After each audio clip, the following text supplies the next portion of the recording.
Halo tuh semua, nama aku Daniel dan di video kali ini kita akan kembali berinvestasi di Bibit dan aku akan menjawab beberapa pertanyaan dari teman-teman semua ya. Nanti kalau misalnya videonya kepanjangan, aku bakal bikin part-part berikutnya. Nah, kalau misalnya saat ini aku memiliki porto sebanyak 196.280.564. Seperti biasa aku bakal top up. Di sini aku bakal bikin bulat jadi 200 juta aja ya, man. Nah, di sini aku juga bakal sekaligus manfaatin kode referral atau bonus referral yang aku miliki. Saat ini aku punya 225.000. Ya udah, kita tinggal pencet pakai di sini. Kemudian seperti yang tadi aku bilang, kita bakal top up 4 juta aja. Kita nyalain cashbacknya dan aku bakal masukin ke portofolio utamaku dengan membeli produk yang biasanya aku beli, yaitu Sukor Invest Stable Fund atau SSF ya teman. Oke, kita tinggal pencet beli sekarang di sini dan aku seperti biasa aku bakal melakukan pembayaran melalui Cbank. Nah, di sini aku tinggal pencet bayar sekarang, kemudian aku pilih bayar melalui BRI, kemudian kita bakal langsung transfer dari Cbank ke BRI ya teman. Kita tinggal salin di sini. Nah, kita bakal transfer menggunakan Cbank. Oh iya, sebelum kita melakukan transfer, aku juga mau ingetin teman-teman, bagi kamu yang pengen naruh dana sementara, kamu pengen parkir uang, menurut aku Cbank ini boleh kamu gunakan dan ini oke banget ya. Kalau misal kamu lihat di sini aku mendapatkan bunga harian ya. Ini kamu bisa lihat dapat 10.000, 10.000 dan setiap hari bakal bertambah sesuai dengan berapa dana yang kita miliki ya kan. Semakin banyak kita taruh, maka bunganya bakal semakin besar. Dan di sini juga ada bonus referral yang bisa kamu manfaatin. Nih kamu bisa lihat aku memiliki hadiah tersedia sebanyak 100.000. Bagi kamu yang baru mulai daftar, kamu boleh menggunakan kode referral ini. Dan bagi kamu yang udah daftar, udah punya kode referral, kamu bisa bagiin juga kode referral kamu ke teman-teman kamu yang baru mulai invest. Nanti kamu bisa mendapatkan hadiah tersedia seperti ini. Kamu tinggal pencet claim ya kan. Setelah itu, kalau kamu pencet lihat detail, nanti aku bakal bertambah uangnya. Kita tinggal tunggu berapa saat, nanti 100.000-nya bakal masuk ke sini. Jadi seperti itu ya kan. Oke, kita bakal langsung seperti biasa melakukan transfer ke Briva OE BRI-nya ya kan. Kita pencet transfer, kemudian di sini kita pilih dengan bank lain. Lalu pilih Bank BRI Virtual Account. Jangan pilih yang BRI, kamu pilihnya yang BRI Virtual Account ya kan. Kalau udah, kamu tinggal tempel, kemudian kamu okein. Setelah itu di sini kamu tinggal masukin jumlah yang pengen kamu transfer. Tadi aku requestnya 4 juta, jadi aku masukinnya 4 juta. Pastikan kamu kirimnya sama, jangan sampai berbeda dengan yang kamu request. Nanti kalau beda bisa error, nanti ribet ya kan. Setelah itu, kamu tinggal masukin PIN seperti biasa, lalu pembayaran diterima. Kalau misalnya kita back ke sini, harusnya di sini kalau kita reload udah beres ya kan. Kita tinggal menunggu berapa saat sampai nanti verifikasi manajer investasi. Nah, karena ini aku belinya malam, berarti bakal diprosesnya mulai dari besok pagi dan harusnya 2 hari lagi bakal masuk ya teman. Nah, kalau misalnya kita cek ke home, sekarang portoku udah menjadi 200 juta sekian. Jadi gitu ya teman, cara untuk berinvestasi di Bibit. Oke, kita bakal langsung jawabin pertanyaan-pertanyaan dari teman-teman semua. Yang pertama ini membahas mengenai dana mas stabil. Oh iya, sebelumnya aku pengen minta maaf dulu ke teman-teman. Pada waktu aku melakukan perbandingan antara Sukor Investable Fund sama dana mas stabil, aku lupa sebutin satu poin yang penting banget dari dana mas stabil ya teman. Dan ini dibantu diingetin oleh teman kita, yaitu dari Kak Nimrod Street RD Sinarmas, ada biaya exit load fee untuk penempatan kurang dari jangka waktu tertentu, dan juga dibantu diingetin dari Kak Rifki Farhan, di bawah 3 bulan exit fee-nya 0,5%. Nah, kalau misalnya kita lihat di sini, kita scroll ke dana mas stabil, kemudian kita lihat ke bawah nih, kamu bisa lihat ya, exit load kurang dari 3 bulan, kita bakal dikenakan 0,5%. Artinya apa? Ini artinya ini merupakan salah satu kelemahan lagi dari dana mas stabil, dan ini aku belum sebutin di video ini, aku kemis ya man. Maka dari itu di video kali ini aku berterima kasih banget buat teman-teman yang udah ingetin. Aku udah pin komennya bahwa kalau kamu investasi dana mas stabil ini, satu kelemahan yang perlu kamu ingat adalah kalau misalnya kamu keluar kurang dari 3 bulan, yang ada kamu malah kena biaya man. Jadi maka dari itu kalau misalnya kamu pengen invest di sini, pastikan kamu investasi untuk tujuan keuangan yang lebih dari 3 bulan. Karena kalau misalnya kamu narik sebelum 3 bulan, kamu kena potong, yang ada kamu malah rugi ya man. Menurut aku itu sayang banget. Kalau misalnya kamu kurang dari 3 bulan udah pengen tarik, saranku kamu menggunakan RDO yang lain, mungkin boleh SSF atau SSSF, atau boleh juga menggunakan RDPU, reksadana pasar uang ya man. Nah, jadi terima kasih banget ya buat teman-teman semua yang udah bantu ingetin, udah aku pin komennya. Berikutnya dari Kak Sudiro Tirto, bagus yang stable fund lah. Nah, kalau misalnya untuk bagus atau enggak, menurut aku pribadi ini cukup subjektif ya man, karena aku udah jelasin masing-masing kelebihan dan kelemahannya di video ini. Kamu boleh cek perbandingannya di sana. Tapi kalau misal kamu lihat dari return dan dari performa, emang beberapa saat yang lalu emang stable fund lebih bagus. Cuma kenapa dana mas stabil bisa lebih laku, itu karena mereka track recordnya udah panjang banget ya. Sesuai dengan komen ini, kelebihan dana mas stabil itu track recordnya lumayan lama, sejak tahun 2005. Bahkan saat resesi 2008 dan 2020, obligasi ini masih konsisten tumbuh. Nah, kalau misal kamu lihat di sini, nih kamu bisa lihat ya, kalau kita pencet all di sini, mereka berdirinya itu udah dari lama banget teman-teman. Tuh lihat, kamu bisa lihat itu udah dari tahun 2005 mereka udah ada. Sedangkan kalau misalnya Sukor Investable Fund, itu mereka masih bener-bener seumur jagung ya kan. Bahkan kalau misal kita pencet yang 3 year, kita belum bisa lihat karena mereka umurnya aja belum sampai 3 tahun. Cuma hebatnya Sukor Investable Fund adalah dalam waktu yang singkat aja mereka bisa nyaingin AUM-nya bisa sampai mirip dengan Dana Mas Stabil. Padahal Dana Mas Stabil udah dari tahun 2005 ya men. Jadi Sukor Investable Fund bisa dibilang itu rising star belakangan ini baru oke. Nah, buat kamu pengen invest di mana, menurut aku itu bebas banget. Kamu boleh sesuaikan dengan kamu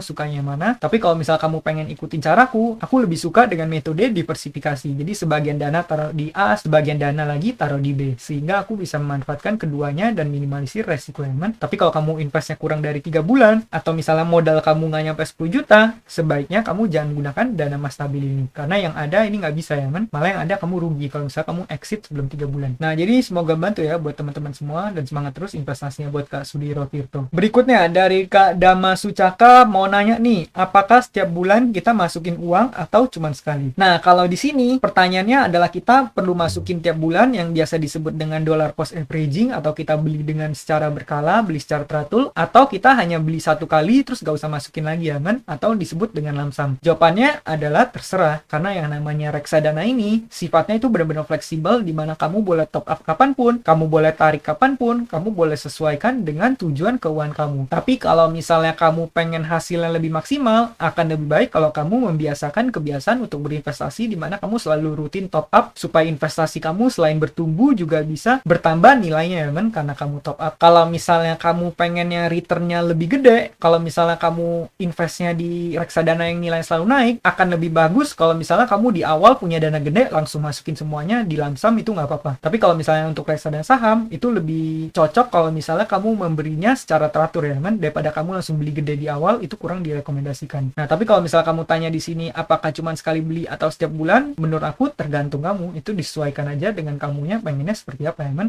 Di sini nggak ada kewajiban untuk masukin setiap bulan. Walaupun kalau emang masukin tiap bulan, efeknya bakal lebih bagus. Kalau aku pribadi, aku membiasakan untuk menabung secara rutin, dan belakangan ini kenapa aku simpen cash yang lumayan banyak atau aset liquid yang lumayan banyak di sini, ini karena untuk persiapan krisis zaman. Karena seperti yang kamu tahu kan, di tahun depan digembar-gemborkan akan terjadi krisis. Nah, aku pribadi nggak tahu apakah ini bakal terjadi atau enggak, tapi yang pastinya kita persiapan aja kan. Karena kalau misalnya kita udah siapin uang, ternyata nggak terjadi sekalipun, ya kita nggak bakal rugi juga, karena kan uang kita ini kita taruh di reksadana obligasi dan selalu menghasilkan return ya man, walaupun emang returnnya nggak setinggi biasanya. Dan walaupun belakangan ini aku mainnya nggak seagresif biasanya. Kalau kamu lihat di video-videoku yang sebelumnya yang beberapa bulan lalu, itu aku mainnya cukup agresif, banyak banget masuk P2P ya kan, dimana P2P itu bisa mencetak return yang lebih oke. Nah, jadi semoga ini bisa bantu ya buat Kak Dama Sucaka. Berikutnya pertanyaan dari Kak Gustu Guswi Gusna. Halo Kak, menurut Kak kalau kita punya uang dingin 200 juta, lebih baik invest ke properti, rumah dengan harga tersebut lalu dikontrakkan dengan harga 7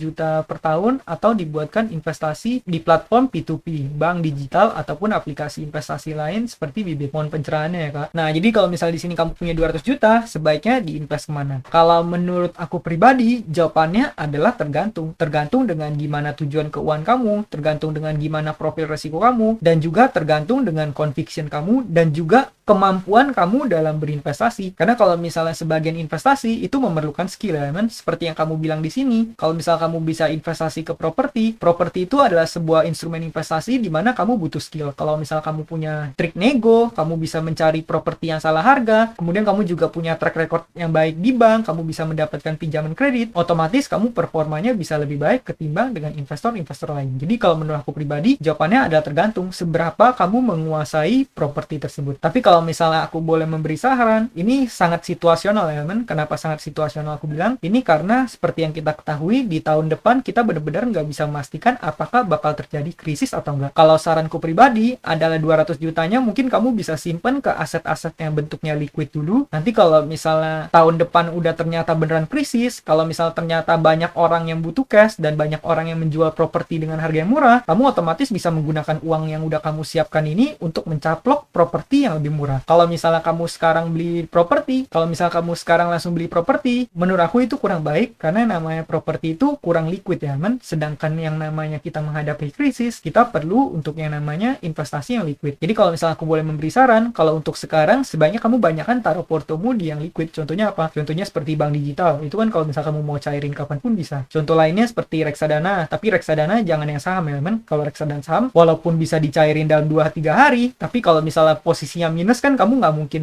cairin juga. Jadi kalau menurut aku pribadi, reksadana saham itu sebenarnya nggak seliquid itu. Liquid emang bisa dicairin, tapi kan nggak mungkin kamu cairin dalam keadaan minus. Sedangkan kalau RDPU atau RDO yang biasa aku saranin, yang biasa aku gunakan di channel ini, rata-rata RDO yang sifatnya selalu naik. Contohnya Dana Mas Stabil, Sukor Invest Stable Fund, atau Sukor Invest Syariah Sukuk Fund, itu rata-rata harganya selalu naik tiap hari. Jadi hampir nggak ada potensi penurunan ya, kecuali kalau misalnya emang nanti keadaannya buruk banget dan mereka mengalami drawdown. Nah, tapi yang namanya investasi ini nggak ada trik yang namanya bisa one fit for all ya, Jadi setiap orang pasti mempunyai metodenya masing-masing. Nggak ada satu cara yang bisa digunakan semua orang dan pasti cocok. Jadi kalau misalnya di sini kamu tanya bagaimana, menurutku pribadi disesuaikan lagi dengan kamunya. Contohnya nih salah satu jawaban dari teman kita. Menurutku diversifikasi aja 50% saham, 30% P2P, 20% reksadana obligasi SSF atau SPTP. Nah, kamu bisa lihat di sini ya, setiap orang pasti punya metodenya masing-masing. Dan menurut aku pribadi, ya nggak ada yang salah, nggak ada yang benar ya, Jadi kamu sesuaikan aja dengan profil resiko kamu. Tapi kalau aku pribadi, untuk sekarang aku lebih banyak simpen di uang yang liquid dulu atau aset-aset yang sifatnya liquid, supaya kalau sewaktu-waktu tahun depan aku butuh cairin, aku bisa mendapatkan dana cepat dan aku bisa mencaplok aset-aset di harga yang lebih terdiskon atau lebih murah kalau misalnya krisis ya, Tapi kalau misalnya nggak terjadi krisis pun, ya aku tetap nggak masalah karena uangnya juga bakal bertambah sedikit demi sedikit. Toh kalau misalnya nanti terjadi krisis sekalipun, kamu juga bisa membeli properti dengan harga yang lebih murah ya, karena biasanya di masa-masa krisis orang pasti butuh dana, terus juga aset-aset mereka jual, karena di krisis itu biasanya terjadi perpindahan kekayaan secara masif ya,